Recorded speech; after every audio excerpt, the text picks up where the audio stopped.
Assalamualaikum warahmatullahi wabarakatuh. Salam sejahtera bagi kita semua. Semoga kita dalam lindungan Allah Subhanahu wa taala. Perkenalkan, saya Hulul Azmi SST MKep, dosen tetap program studi Diploma 3 Kebidanan Politeknik Aisyah Pontianak. Saat ini, saya dalam proses mengikuti program sertifikasi dosen yang diselenggarakan oleh Kemendikti-Saintek tahun 2025.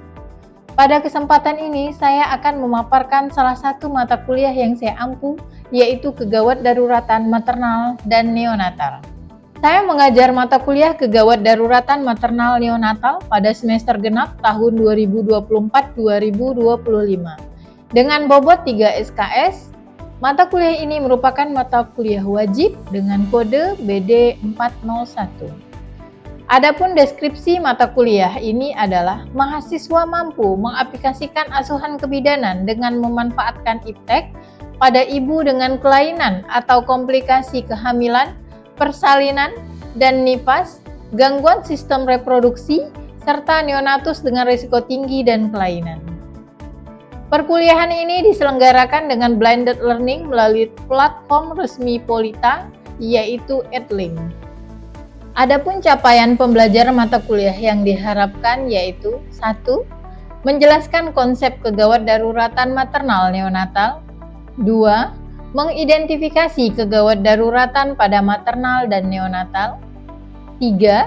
Melakukan penanganan awal kegawat daruratan pada maternal dan neonatal sesuai SOP. 4. Memberikan asuhan kegawat daruratan kebidanan serta melakukan evaluasi asuhan yang telah diberikan pada maternal dan neonatal.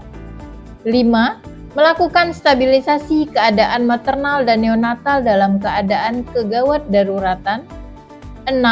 Melakukan kolaborasi dan rujukan kasus kegawat daruratan secara cepat dan tepat. Media pembelajaran yang digunakan yaitu modul yang dapat diunduh pada e-learning Polita, PowerPoint, studi kasus, dan artikel ilmiah. Adapun materi pembelajaran meliputi 1. Konsep dasar kegawat daruratan maternal neonatal. 2. Identifikasi kegawat daruratan pada kehamilan, persalinan, nifas, dan neonatal. 3. Penanganan awal kegawat daruratan pada kehamilan, persalinan, nifas, dan neonatal. 4. Asuhan kegawat daruratan kebidanan, serta melakukan evaluasi asuhan yang telah diberikan pada maternal dan neonatal. 5. Stabilisasi keadaan maternal dan neonatal dalam keadaan kegawat daruratan. 6. Kolaborasi tim rujukan kasus kegawat daruratan ke tempat pelayanan yang memadai. Penilaian mata kuliah ini meliputi 4 komponen utama yaitu tugas sebesar 10%, UTS 25%, UAS 30%, dan praktikum 35%. Penilaian dilakukan secara objektif melalui rubrik yang jelas dan terukur, dan hasil evaluasi disampaikan kembali sebagai proses umpan balik untuk meningkatkan kualitas pembelajaran. Dengan pendekatan ini diharapkan menyiapkan lulusan yang mampu memberikan penanganan pada kasus kegawat daruratan maternal dan neonatal. Dalam video ini, saya akan menyampaikan pertemuan minggu ke-11 tentang gangguan psikologis masa nifas dan infeksi masa nifas. Pada pertemuan ini, mahasiswa diharapkan mampu mendiagnosis dalam kegawat daruratan pada masa nifas. Pengalaman belajar yang didapat yaitu mahasiswa mengikuti diskusi kelas berbasis kasus nyata atau problem based learning, tanya jawab, dan presentasi mandiri secara aktif. Tahapan selanjutnya, mari kita siapkan video pembelajaran mata kuliah kegawat daruratan maternal dan neonatal. Terima kasih. Assalamualaikum warahmatullahi wabarakatuh. Waalaikumsalam warahmatullahi wabarakatuh. Selamat pagi. Baiklah, sebelum kita melanjutkan pertemuan kita pada hari ini, Marilah kita berdoa menurut agama dan kepercayaan kita masing-masing. Berdoa dimulai.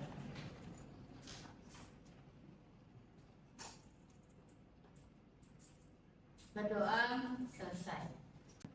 Baik, sebelum kita mulai, saya jelaskan dulu kontrak waktu terkait perkuliahan kita pada hari ini. Untuk sesi ini kita akan kuliah dalam waktu 1 jam 40 menit ya.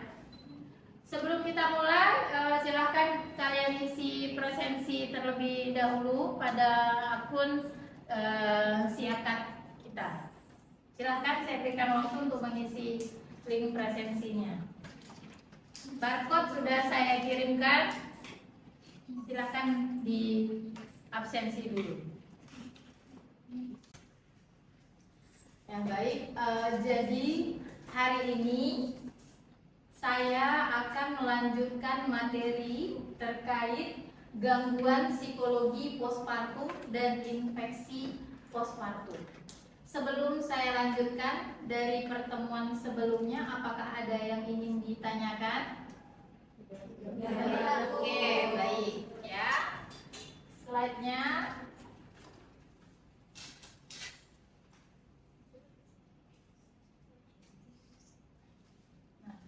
Adapun tujuan pembelajaran kita pada hari ini adalah menjelaskan definisi gangguan psikologi dan infeksi postpartum, mengidentifikasi penyebab dan manifestasi klinis, mengidentifikasi faktor risiko, menjelaskan klasifikasi, dan menjelaskan penata laksanaan dan pencegahan dari depresi postpartum dan infeksi postpartum. Oke, nah sumber belajarnya antara lain ya ada buku, ada 4 buku yang saya pakai. Salah satunya adalah buku yang saya tulis yaitu terkait mengenal lebih dalam depresi postpartum yang bisa kalian akses di perpustakaan dan juga buku-bukunya juga bisa kalian akses ya. Baik, silakan selanjutnya. Nah, untuk yang pertama yaitu depresi postpartum. Pernah dengar depresi postpartum sebelumnya? Pernah melihat tetangganya yang mengalami depresi postpartum? Ya, jadi kita lihat dulu secara definisi. Depresi postpartum adalah bentuk gangguan psikologis itu yang terjadi pada masa postpartum. Apa saja dampaknya? Gangguan psikologis ini dapat mengganggu kemampuan ibu untuk merawat dirinya sendiri, merawat bayinya, dan bisa mengganggu aktivitas sehari-hari yang dialami ibu. Paham ya? Dari definisinya apakah ada yang ingin ditanyakan? Oke, kita lanjut ya. Untuk selanjutnya adalah apa penyebabnya? Nah, di sini saya jabarkan banyak sekali yang bisa menyebabkan gangguan depresi postpartum. Nah, penyebabnya salah satunya adalah kelelahan setelah melahirkan. Jadi memang selayaknya kelelahan itu harusnya diobati dengan jalan ibu diberikan waktu untuk istirahat. Jadi kayak kalian ya kalau kuliah kecapean, jadi stres gak? Melahirkan. Jadi kalau dia lelah setelah melahirkan, itu dianjurkanlah ibunya untuk istirahat. Oke. Terus kelelahan karena merawat bayinya dan ibu jadi kurang tidur. Terus perubahan dalam rutinitas, ya. Mungkin yang awalnya bagi ibunya kalau anak pertama ya, misalnya belum punya anak mungkin bisa tidur santai. Setelah punya anak apa yang terjadi? Kurang tidur. Tengah malam bisa tidur nyenyak lagi? Tidak. Apa yang dilakukan seorang ibu? Menyusui. Ya, jadi itu semua bisa memicu. Kalau bagi psikologis ibu yang tidak siap, itu bisa memicu yang namanya depresi postpartum. Oke, selanjutnya adalah apa saja tanda dan gejalanya. Apa saja tanda dan gejala dari depresi postpartum? Nih kita lihat. Kesulitan tidur. Kalau kalian mengalami stres, apa yang kalian rasakan? Susah tidur. Apa lagi yang kalian rasakan? Ada tuh? Ada perubahan nafsu makan. Ya, terus apa lagi yang kalian rasakan? Lelah, letih. Rasanya ingin mudah menangis ya? Iya. Belum lagi terdapat tekanan-tekanan yang kadang masuk selama masa postpartum misalnya perubahan bentuk badan. Nanti ada penjenguk bilang, ibu lebih gemuk ya, gitu. Nah itu bisa membuat ibunya tertekan dan stres, ya. Oke, jadi terkait tanda gejala ini, apakah kalian ada yang tidak mengerti? Sudah dipahami semuanya ya? Oke, selanjutnya. Nah, apa yang bisa siapa saja yang bisa mengalaminya? Pada kelompok apa orang-orang lebih rentan mengalami depresi itu katanya? Ibu yang punya riwayat depresi sebelumnya. Nah, ini calon-calon bidan nih, kalau yang punya pengalaman depresi, coba belajar bagaimana mengcoping dirinya agar tidak mudah stres. Karena nanti jangan pula bidannya kan yang mengalami depresi postpartum ya. Terus Bu, jumlah anak yang dimiliki ibu, jumlah anak yang seperti apa? Nah, mungkin karena terlalu banyak jadi stres, banyak tekanannya, atau bisa aja anak pertama. Ya, karena biasanya di anak pertama tekanan dan perubahan baru bagi ibu memang bisa membuat gangguan psikologis pada ibu postpartum. Terus masalah atau kehamilan sebelumnya, misalnya kehamilan ini tidak direncanakan, ya, atau kehamilan ini tidak diinginkan. Nah, nanti setelah postpartum ibu ini beresiko mengalami yang namanya depresi postpartum. Oke, selanjutnya. Nah, ternyata macam-macamnya. Sebelum mengalami yang namanya depresi, ada gejala ringan yang kita kenal dengan baby blues. Nah, kalau baby blues itu baru kayak keluhan ringan gitu ya, baru kayak merasa lelah, ya, tidak tertarik dengan bayinya. Tapi kalau dia sudah sampai depresi postpartum, itu dia sampai mengganggu aktivitas fisiknya, menarik diri dari masyarakat, tidak ingin bergaul, tidak ingin ketemu orang, gitu ya. Nah, terus yang mana lagi tuh yang psikosis? Psikosis ini sudah sampai gangguan berat, ibunya bisa sampai berhalusinasi. Kadang karena dia menginginkan ketenangan, saya pernah menemukan pasien itu dia merasa dirinya sedang berada di dalam hutan. Kenapa dia sampai membayangkan dirinya di dalam hutan? Karena secara jiwa dia tuh pengen tenang. Mungkin kalau di dalam hutan dirinya tenang gitu ya, tidak diganggu. Sehingga dia berhalusinasi, dia di dalam hutan, makan buah-buahan di hutan. Gitu. Kemarin itu saya temukan di Rumah Sakit Umum Sudarso ya. Nah, jadi jangan sampai ibu nifas itu bisa mengalami yang namanya psikosis. Jadi kalau nanti seorang bidan sudah ketemu yang namanya baby blues, itu kita harus bisa mengantisipasinya, jangan sampai ke tahap selanjutnya yaitu psikosis. Oke, selanjutnya, nah komplikasinya. Sekarang komplikasi bagi ibu, kira-kira komplikasi bagi ibu itu apa? Dia itu bisa tidak memiliki semangat untuk bergaul, punya lingkungan sosial. Dampaknya apa? Ya, dia tidak ingin merawat dirinya sendiri. Ya. Terus untuk dampak bagi anaknya, nah ternyata menurut riset bahwa anak yang lahir dengan ibu mengalami depresi postpartum itu mempunyai riwayat emosional yang terganggu. Ya, bondingnya antara ibu dan bayi juga tidak terjaga, tidak dapat bondingnya atau ikatannya ya, karena biasanya relatif ibu itu tidak peduli dengan anaknya. Oke ya. Terus bagi keluarga, nah apakah keluarga suka jadinya dengan ibunya? Nah, sehingga bisa menyebabkan hubungan di keluarga itu menjadi tidaknya. Oke, sampai di sini ada dulu yang mau ditanyakan? Tidak ada, baik kita lanjutkan dulu ya. Nah, cara mengatasinya yaitu dengan pemberian terapi dan obat ini kita harus berkonsultasi dengan dokter dan ahli psikologi untuk pemberian obat. Untuk terapinya apa? Terapi yang bisa kita berikan adalah bisa memberikan sebuah konseling KIE.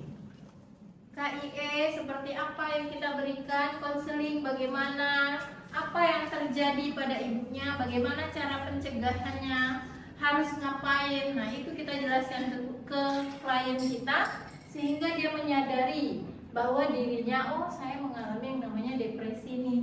Jadi saya harus melakukan aktivitas apa. Dan terapi apa yang bisa diberikan yaitu dukungan psikologi. Siapa yang memberikan dukungan? Suami, keluarga, dan bahkan bidan atau kita sebagai tenaga kesehatan. Tapi yang rutin di rumah itu adalah suami dan keluarga ya, agar ibu tidak berlarut tadi menjadi psikosis ya. Oke, selanjutnya. Nah, kita akan lanjut dengan infeksi postpartum. Terkait depresi postpartum, apakah ada yang ingin ditanyakan terlebih dahulu? Tidak, baik. Kita lanjut dengan infeksi postpartum. Pernah dengar kata infeksi postpartum nih? Pernah ya? Kemarin sudah ke rumah sakit juga ya? Oke, jadi infeksi postpartum ini adalah infeksi katanya yang terjadi selama kurun waktu nifas, yaitu berapa hari kurun waktu nifas? 2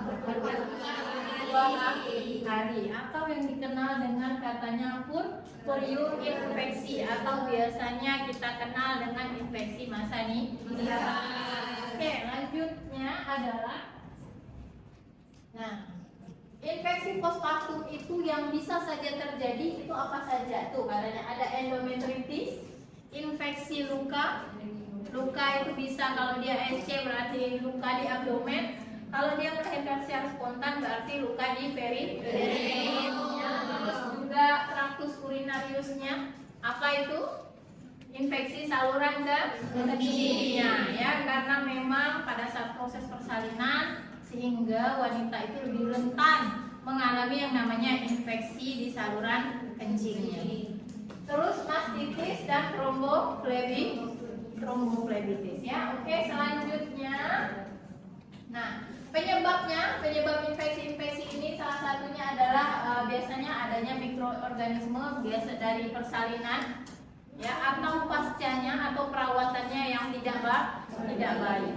Terus selanjutnya adalah E. coli ya, dan Streptococcus anaerob seperti bakteriosis. Nah, ini adalah bakteri-bakteri yang biasanya mengena di selama masa nifas yang bisa menyebabkan ibu infeksi masa nifas.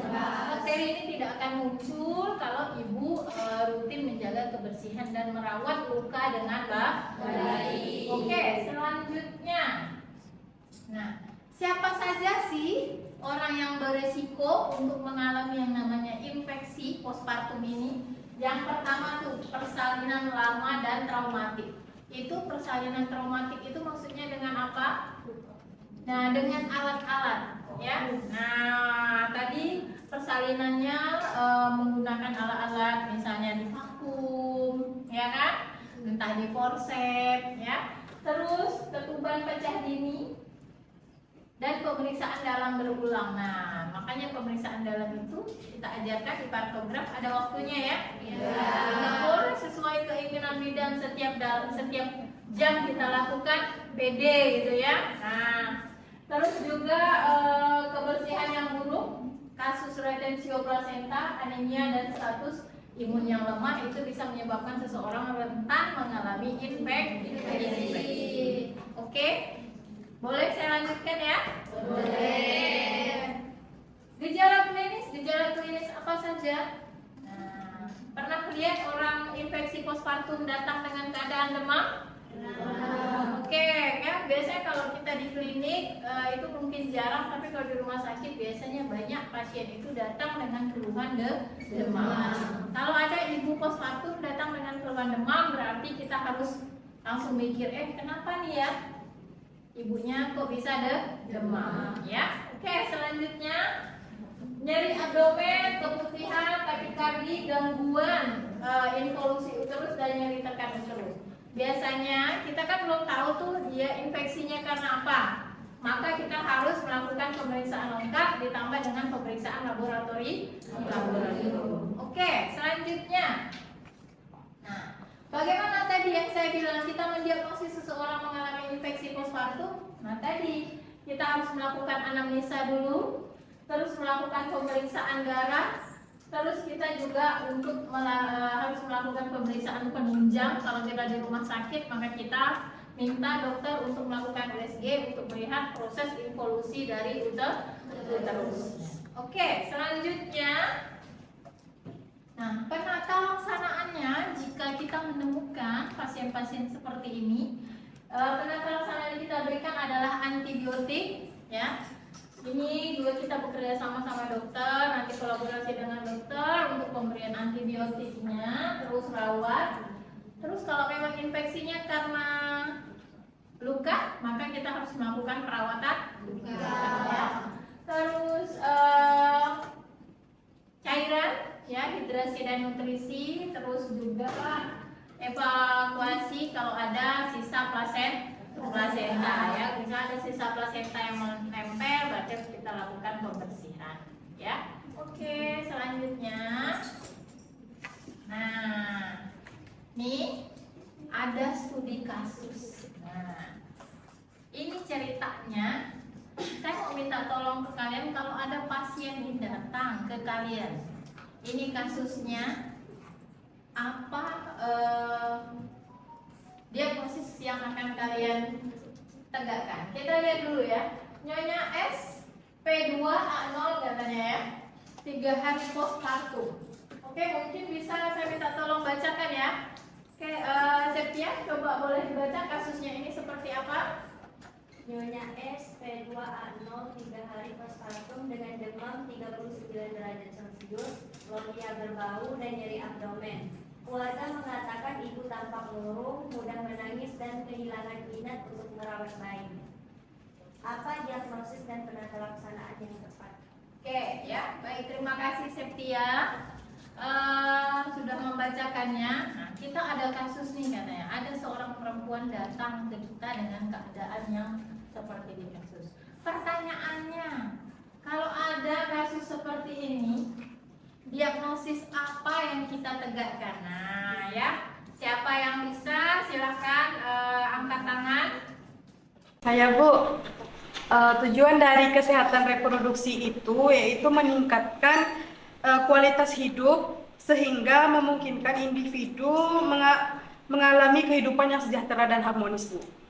Baik, terima kasih Nafa, jawabannya sangat baik, sudah tepat, sama seperti kasusnya yang dikatakan Nafa, bahwa ibu ini P2A0 3 hari postpartum dengan infeksi postpartum dan depresi postpartum. Oke, baik, sangat baik jawaban dari Nafa ya. Terima kasih ya Nafa. Oke, selanjutnya. Nah, ada pertanyaan? Tidak ada? Oke, baik. Tadi sudah terjawab oleh Nafa terkait kasus yang saya sajikan. Kalau tidak ada pertanyaan lagi, mungkin sekian pertemuan kita pada hari ini. Terima kasih atas perhatiannya. Semoga bermanfaat. Kurang lebihnya saya mohon maaf. Saya akhiri. Assalamualaikum warahmatullahi wabarakatuh. Waalaikumsalam warahmatullahi wabarakatuh. Demikian pernyataan diri saya mengenai keterlibatan dalam pelaksanaan Tridharma Perguruan Tinggi. Melalui video ini, saya berharap dapat memberikan gambaran yang utuh tentang dedikasi saya sebagai dosen. Semoga apa yang saya lakukan dapat bermanfaat bagi mahasiswa, institusi, dan masyarakat luas. Saya menyadari bahwa peran sebagai dosen tidak hanya sebagai tenaga pengajar, namun juga sebagai penelitian dan pelaku pengabdian masyarakat. Semoga apa yang saya lakukan dapat memberikan kontribusi nyata bagi pengembangan ilmu pengetahuan dan peningkatan kualitas pendidikan di Indonesia. Terima kasih atas perhatiannya.